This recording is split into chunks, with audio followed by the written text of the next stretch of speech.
Toronto Mayor David Miller recently announced that he wouldn't run for a third term as Mayor of Toronto and set loose a whole lot of speculation about who might run. And almost all of that conversation has focused on the personalities, but very little of it has focused on the issues.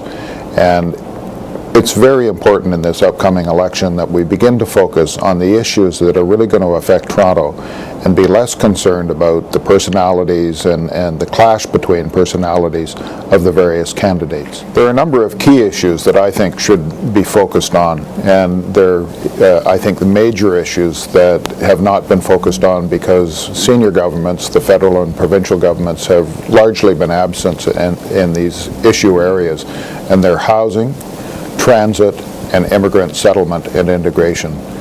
In terms of housing, both low-income housing and assisted housing for people with disabilities, there has been almost no development. We now are in a situation in Toronto where 10 years ago we had 2 families going after every unit of low-income housing.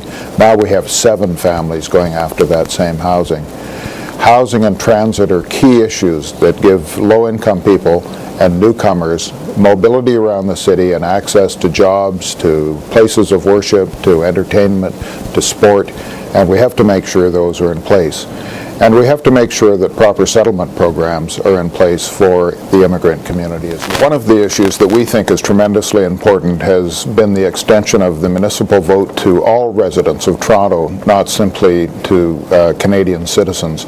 We think this is not only the right thing to do, but it's probably a matter of rights and civil liberties that is going to be pursued by a number of organizations.